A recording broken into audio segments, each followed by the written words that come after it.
Hi viewers, welcome to our channel. ప్రస్తుతం మనతో పాటు భరద్వాజ్ గారు సీనియర్ జర్నలిస్ట్ ఉన్నారు. వారితో ఒకసారి మాట్లాడదాం. సార్ నమస్కారం సార్. నమస్తే అండి. సార్, తిరుపతిలో తొక్కిసలాట జరగడం, 6 చనిపోవడం, కొంతమంది హెల్త్ ఇష్యూ అంటే గాయాలతో ఉన్నారు సార్. ఇప్పుడు ఇదంతా కూడా దేశవ్యాప్తంగా చర్చనీయాంశంగా మారిపోయింది. ఇక్కడ ప్రభుత్వ వైఫల్యం కనిపిస్తుందని చెప్పేసి వైసీపీ వాళ్ళు విమర్శలు చేస్తున్నారు. అసలు ఏం జరిగింది అక్కడ? తొక్కిసలాట ఏ విధంగా జరిగింది? ఎవరి వైఫల్యం ఉంది? మీరేం చెప్తారు సార్? అంటే టెక్నికల్‌గా ఒక చిన్న ప్రాబ్లమ్ జరిగింది అనేది ఆయన చెప్తున్నాడు. తహసీల్దార్ జయరామయ్య స్టేట్మెంట్ ఏంటంటే కంప్లెయింట్ ఇచ్చింది ఆయనే మొదట. పోలీస్ స్టేషన్‌లో కంప్లెయింట్ ఆయన పేరుతోనే నమోదైంది. ఆయన చెప్తోంది ఏంటంటే ఈ బైరాగి పట్టెడ దగ్గర జరిగింది ఇన్సిడెంట్. ఓకే. ఇక్కడ యాక్చువల్‌గా ఈ సర్వదర్శనం అనేది గురువారం నుంచి మొదలవుతుంది. ఈ మొదలయ్యే వైకుంఠ ద్వార దర్శనం ఇది చాలా ప్రతి ఒక్కరికి అందులో పాల్గొనాలి, ఆ వైకుంఠ ద్వార దర్శనం చూడాలి అనేటువంటిది ఒక నమ్మకం. అది చూడటం ద్వారా ఏదో కొంత మేలు జరుగుతుంది, పుణ్యం వస్తుంది, ఇలాంటివేవో ఉంటాయి కదా! ఆ ప్రకారం టీటీడీ దాదాపుగా 90 కౌంటర్లు పెట్టారు అనేది చెప్తున్నారు గానీ, నిజానికి ప్రతి ప్రాంతంలోనూ ఉన్నటువంటి టీటీడీ కళ్యాణ మండపాలు ఉన్నాయి చాలా చోట్ల. ఆ టీటీడీ కళ్యాణ మండపాల్లో కూడా ఈ టోకెన్లు విక్రయ కార్యక్రమం నడిచింది. అంటే తిరుమల దాకా వెళ్లకుండానే టికెట్లు కొనుగోలు చేయవచ్చు. విజయవాడ ఉంది, విజయవాడలో ఒక టీటీడీ కళ్యాణ మండపం ఉంది, అక్కడ టీటీడీ ఆఫీస్ ఉంది, హైదరాబాద్లో ఉంది. ఇలా చాలా ఊళ్ళల్లో టీటీడీ కౌంటర్స్ ఉన్నాయి. ఈ కౌంటర్స్ నుంచి కూడా తీసుకుని ప్రశాంతంగా వెళ్ళొచ్చు. కానీ దీనికి విపరీతమైన రష్ ఏర్పడింది అక్కడ. ఏర్పడినప్పుడు ఈ ఆల్రెడీ క్యూ లైన్లో ఉన్నటువంటి ఒక అమ్మాయి కాదు, ఒక ఏజ్డ్ మహిళ, ఒక వృద్ధ మహిళకి ఆవిడకి శ్వాస అందని పరిస్థితి ఉండటంతో ఆవిడ్ని బయటకు తీసుకురావడం కోసం ఒక డోర్ ఓపెన్ చేశారు. ఆ డోరు తమ కోసమే ఓపెన్ చేశారని బయట ఉన్నటువంటి భక్తులు అనుకుని లోపలికి ప్రవేశించారు. ఈవిడ్ని బయటకు తీసుకెళ్తున్నామనే స్పృహలో ఉండి ఈ గేటు దగ్గర భద్రత ఏర్పాట్లు జరగలేదు సరిగా. జరగకపోవడంతో ఆ భక్తుల వాళ్ళు ఒక్కసారి ఇలా సునామీ లాగా వచ్చేసరికి దాన్ని తట్టుకునే మెకానిజం లేకుండా పోయింది అక్కడ. ఎప్పుడైతే వాళ్ళు ఎంటర్ అయ్యారో ఆటోమేటిక్గా తొక్కిసలాట జరిగిపోయింది అక్కడ. దానిలో జరిగినటువంటి ప్రమాదమే ఈ 6 మరణం. ఇక్కడ ఎవరి తప్పు ఉంది అనేది కాదు. ఒకటి, జనాలు ఏ రేంజ్లో ఉన్నారు అనే దాన్ని బట్టి అనుక్షణం అక్కడ ఒక కాపలా వ్యవస్థ ఉండాలి. కాపలా వ్యవస్థ ఉండటంతో పాటు వాళ్ళని గైడ్ చేయాలి, ఇబ్బంది పెట్టకుండా గైడ్ చేయాలి. ఇబ్బంది పెట్టకుండా గైడ్ చేయటం అనేది మన దగ్గర చాలా తక్కువ. అసలు ఆ స్పృహ ఉండదు. ఇక్కడే కాదు, పుష్కరాల సమయంలో జరిగినటువంటి తొక్కిసలాటలు కూడా అలాగే సంభవిస్తాయి. చంద్రబాబు నాయుడు గారు గతంలో ముఖ్యమంత్రిగా ఉన్న రోజుల్లో గోదావరి పుష్కరాల సందర్భంగా జరిగిన తొక్కిసలాటలో చాలా మంది కన్నుమూయటం మనకు తెలుసు. అలాగే నిన్న జరిగినటువంటి తొక్కిసలాటకు కూడా నిజానికి అక్కడ జరిగిన సన్నివేశం ప్రకారం మా బాధ్యత లేదని ప్రభుత్వం చెప్తోంది. కానీ అంటే మేము ఇటు నుంచి బయటకు తీసుకెళ్ళటం కోసం డోర్ ఓపెన్ చేసామని చెప్తున్నారు వీళ్ళు. ఆ విషయం వాళ్ళకి కన్వే కావాలి కదా, బయట ఉన్నటువంటి భక్తులకి కన్వే అవ్వాలి. భక్తులు ఇటువైపు రాకుండా ముందు ఒక ఏర్పాటు ఉండాలి. ప్రతి చోట కూడా ఎవరైనా క్యూ లైన్లో ఇబ్బందుల్లో ఉంటే ముతక చాలా మంది వెడతారు దైవ దర్శనం కోసం. వెళ్ళినప్పుడు ఏదైనా జరగచ్చు. అక్కడ క్యూ లైన్లో చాలా సుదీర్ఘమైన క్యూ లైన్స్ ఉంటాయి. ఈ క్యూ లైన్లో ఎప్పుడు ఎవరికి ఏ ఇబ్బంది వచ్చినా ఇమ్మీడియట్గా రెస్క్యూ టీం వాళ్ళని అటెండ్ అయ్యి వాళ్ళని బయటకు తీసుకురావడానికి ఒక వెసులుబాటు ఉండేలాగా అక్కడ వ్యవస్థ ఉండాలి. క్యూ లైన్లకి ఎప్పటికప్పుడు యాక్సెస్ ఉండాలి. ప్యారలల్గా ఇప్పుడు ఒక క్యూ లైన్ ఉంది, దానికి ప్యారలల్గా మీరు ఇంకొక ఏర్పాటు చేసుకోండి ఇమ్మీడియట్గా అటెండ్ అవటానికి. అటువంటిది లేదు అక్కడ, అటువంటి మెకానిజం లేదు. లేకపోవడం ఒక కారణం అయితే, రెండో కారణం ఏంటంటే ఇంతమంది క్రౌడ్ ఉన్నప్పుడు వీళ్ళని ఏ క్షణమైనా సరే ఏ ప్రమాదం అయినా వాటిల్లుతుంది. కాబట్టి వాళ్ళని కంట్రోల్ చేయడానికి ఒక భద్రతా వలయం ఉండాలి అనేది కూడా వాళ్ళు ముందుగా అనుకోవాలి. మేము అనుకోలేదు అంటే కుదరదు. అంటే ఇది అనుకోకుండా జరిగినటువంటి ప్రమాదం అన్నట్టుగా మాట్లాడుతున్నారు. అనుకోకుండా ప్రమాదాలు జరగవు. ప్రమాదం జరుగుతుందని మీరు అనుకోవాలి. ఎందుకంటే అక్కడ పబ్లిక్ ఉన్నారు, విపరీతమైన రష్ ఉంది. ఆ రష్ ఉన్నప్పుడు మీరు ముందుగా వాళ్ళని కంట్రోల్లోకి తీసుకుని అప్పుడు మీరు డోర్ ఓపెన్ చేసి ఆవిడని తీసుకెళ్ళి ఈ డోర్ క్లోజ్ చేసి మళ్ళీ అక్కడ డోర్ క్లోజ్ చేస్తారా తీస్తారా అనే దాంతో సంబంధం లేదు. అక్కడ అంతమంది జనాలు ఉన్నప్పుడు ఏం జరగడానికైనా అవకాశం ఉంటుందని మీరు అనుకోవాలి. అనుకుని వాళ్ళని కట్టడి చేయడానికి ఒక వ్యవస్థను పెట్టాలి. ఇప్పుడు గతంలో సినిమా హాళ్ళ దగ్గర క్యూ లైన్లో కొట్టుకునేటప్పుడు పోలీసులు ఉండేవాళ్ళు. అక్కడ వెళ్ళి పోలీసులను పిలుచుకొచ్చి అక్కడ నుంచోబెట్టేవాళ్ళు. లేకపోతే థియేటర్ స్టాఫే నిలబడేది. నిలబడి కంట్రోల్ చేసేవాళ్ళు కొద్ది మేరకు. అది కూడా కొద్ది మేరకే. ఇంత కంట్రోల్ ఉన్నప్పుడు కూడా తొక్కిసలాటలు జరిగి చనిపోయేవాళ్ళు. ఎక్కువ మంది భక్తులు కానీ లేకపోతే ఎక్కువ మంది ప్రేక్షకులు కానీ ఎక్కడైనా గుమిగూడితే అనివార్యంగా తొక్కిసలాటలు జరుగుతాయి. మనం సినిమా హాళ్ళ గేట్ల దగ్గర అలా పట్టుకుని ఊగుతూ ఉండేవాళ్ళు. ఏ క్షణంలో ఆ గేట్లు పగిలిపోతాయో అనే పరిస్థితి. కొన్నిసార్లు పగిలిపోయేవి కూడా. అలాంటి ఒక వేవ్ ఉంటుంది, ఒక మాస్ హిస్టీరియా ఉంటుంది అక్కడ. అది ఉన్నప్పుడు దాన్ని కంట్రోల్ చేయటం అంత ఈజీ కాదు. వాళ్ళందరూ ఒక్కటి అనుకుని ఒక్కసారిగా అలా ముందుకు కదులుతారు. కదిలినప్పుడు వాళ్ళని కంట్రోల్ చేసే మెకానిజం లేకపోతే మాత్రం ప్రమాదం. ఇది ఊహించాలి ముందే. ఊహించకపోవడం అనేది ప్రభుత్వ వైఫల్యం. అందువలన జరిగింది. ప్రభుత్వం అంటే టీటీడీ వైఫల్యం. దాన్ని టీటీడీ వైఫల్యంగా చూపించాల్సిన అవసరం లేదు అని చింతామోహన్ లాంటి వాళ్ళు మాట్లాడుతున్నారు. కానీ ఉంది అక్కడ బాధ్యత ఖచ్చితంగా టీటీడీ వహించాల్సినటువంటి అవసరం ఉంటుంది. భక్తుల భద్రత అనేది మీ బాధ్యత. భక్తులు భద్రంగా దైవ దర్శనం చేసుకుని తిరిగి వాళ్ళు సురక్షితంగా వారి వారి ప్రాంతాలకు వెళ్ళేంత వరకు టీటీడీదే బాధ్యత. అంటే అక్కడి నుంచి కిందకి వెళ్ళి వాళ్ళు బస్సులు ఎక్కేసి వెళ్ళిపోయే వరకు, ఆ కొండ దిగి వెళ్ళే వరకు మీదే బాధ్యత. అందుకని ఇది చేయవలసింది ఏంటంటే వీళ్ళు ఊహించాలి ముందే. క్రౌడ్ అర్థమవుతుంది కదా, కళ్ళతో చూస్తున్నారుగా అందరూ. ఇంత క్రౌడ్ ఉంది, దీనికి మనం ఒక భద్రత కల్పించాలి వీళ్ళకి అని వాళ్ళని కంపార్ట్మెంట్లుగా చేర్చాలి. చాలా చోట్ల కౌంటర్లోనే ఈ కౌంటర్ దగ్గర ఎక్కువ మంది జనం ఉన్నారు, క్రౌడ్. ఈ క్రౌడ్ని మేము కంట్రోల్ చేయలేకపోయాం అనేది తప్పుడు మాట. అది కరెక్ట్ కాదు ఎవరు చెప్పినప్పటికీ. మేము ఇందుకు తలుపు తెరిచామని జయరామయ్య లాంటి వాడు చెప్పినా కరెక్ట్ కాదు. మీ ఉద్దేశం మంచిదే కావచ్చు, కానీ మాస్ మూమెంట్ ఎలా ఉంటుందనేది ప్రిడిక్టబుల్ కాదు. వాళ్ళందరూ ఈ విషయాన్ని అర్థం చేసుకుంటారు అనుకోవడం భ్రమ. వాళ్ళ బ్రెయిన్లో ఒక ఆతృత ఉంటుంది. ఎప్పుడు తలుపులు తెరిస్తే అప్పుడు లోపలికి వెళ్ళిపోయి ముందుగా టికెట్ తీసుకున్న వాడికే, ముందుగా టోకెన్ తీసుకున్న వాడికే అదృష్టం దొరుకుతుంది. ఈ వైకుంఠ ద్వార దర్శనం జరిగితే మన జీవితాల్లో ఏవేవో మిరకల్స్ జరుగుతాయి, ఇలాంటి ఏవో రకరకాల అభిప్రాయాలు ఉంటాయి. ఈ అభిప్రాయాలు డ్రైవ్ చేస్తూ ఉంటాయి వీళ్ళని నిరంతరం దైవం వైపు. వాళ్ళ మూడ్ వేరేగా ఉంటుంది. ఇప్పుడు సినిమా థియేటర్కి వచ్చినప్పుడు వాళ్ళు ఇంకేమీ ఆలోచించరు, సినిమా మీదే ఫోకస్ ఉంటుంది. సినిమా ఈ షో చూస్తున్నామా లేదా అన్నదే క్రైటీరియా.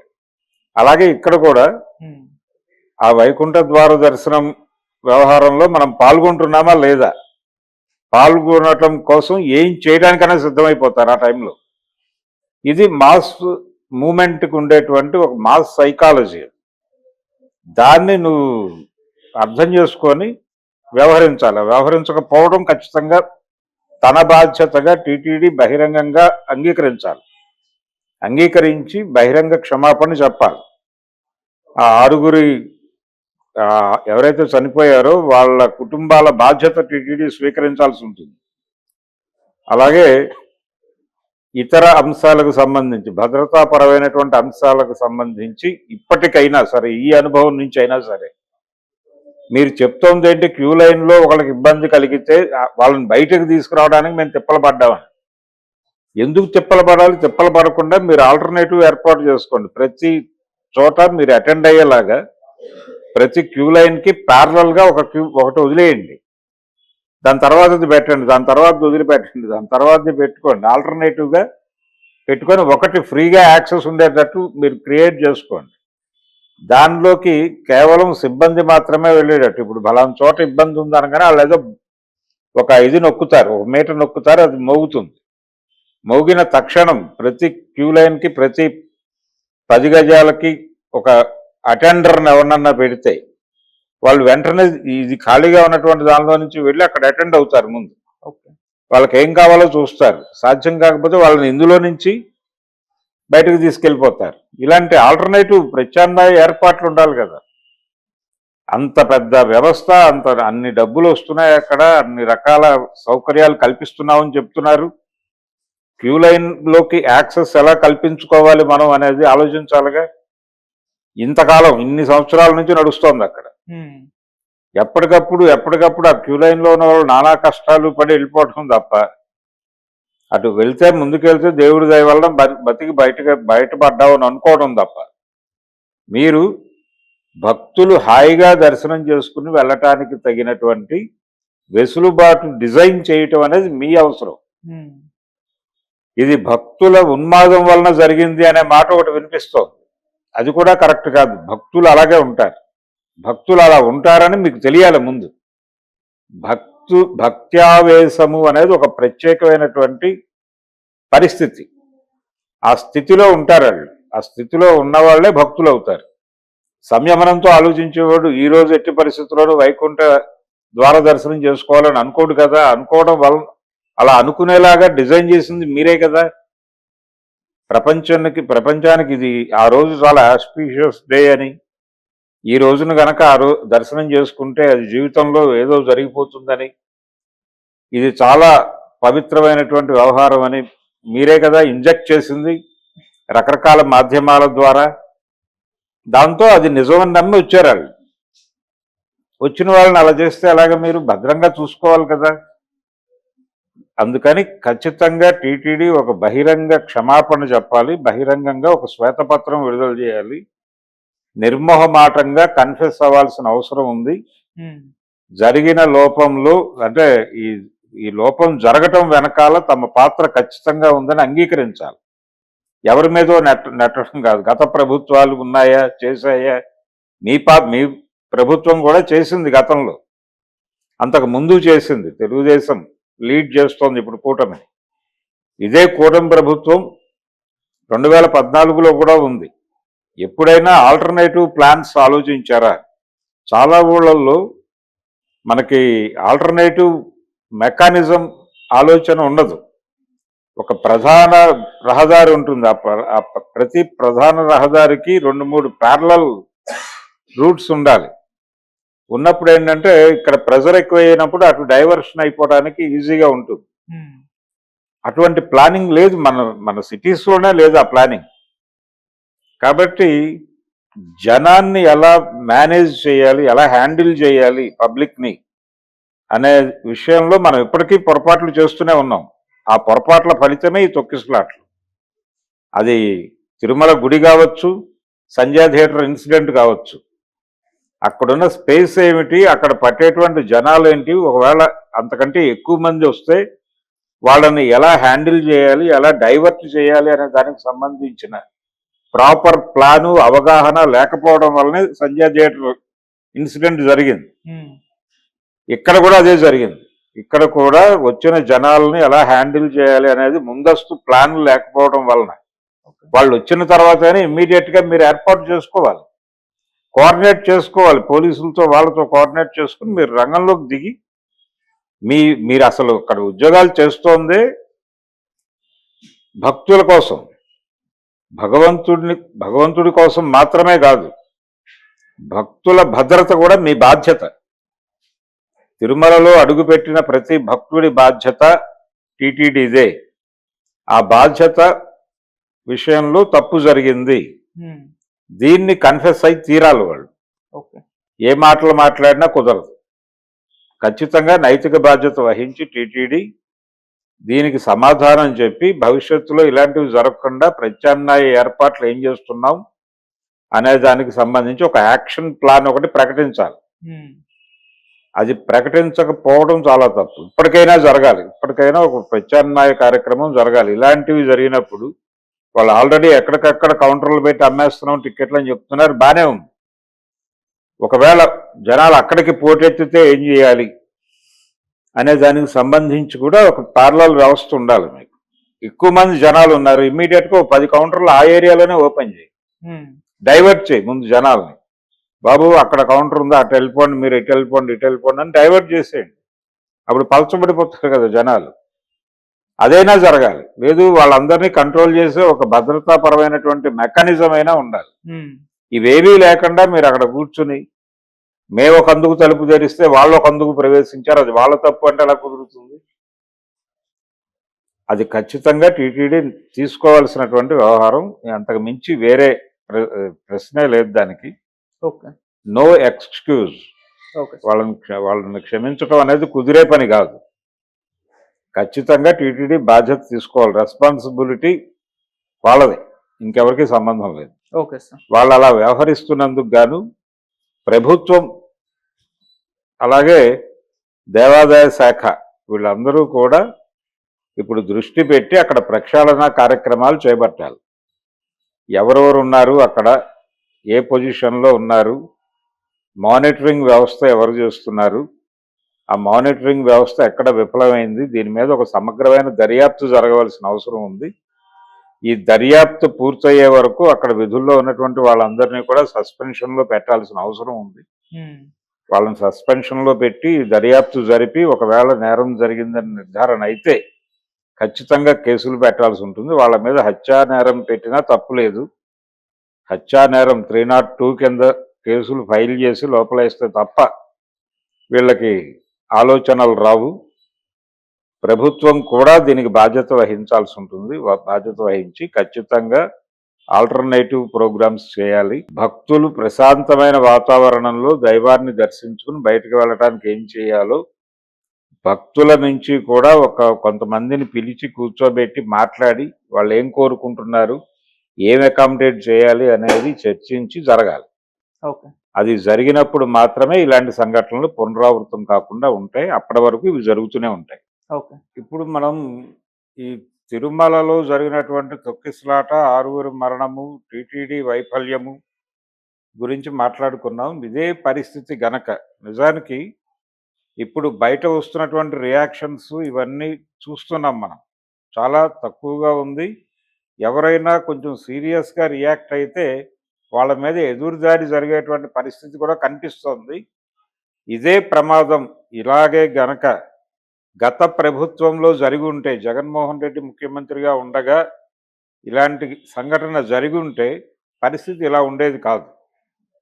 హిందూ శక్తులు ఒక్కసారి అతని మీద బీభత్సమైనటువంటి స్థాయిలో దాడి చేసి ప్రభుత్వాన్ని తలకిందులు చేయటం కాదు, అసలు ప్రభుత్వాన్ని బర్తరఫ్ చేయాలనేటువంటి డిమాండ్తో ఊగిపోయేటువంటి పరిస్థితి ఉండేది. కానీ ఆ కండిషన్ ఇప్పుడు కనిపించట్లా. ఎందుకు కనిపించటం లేదు అనేది ఎవరికి వారికి అర్థమయ్యే విషయమే. అంటే ఇక్కడ ప్రభుత్వంలో బీజేపీ కలిసి ఉండటం అదొక కారణం మాత్రమే కాదు, ఒక ప్రోగ్రామ్గా వాళ్ళు జగన్మోహన్ రెడ్డి మీద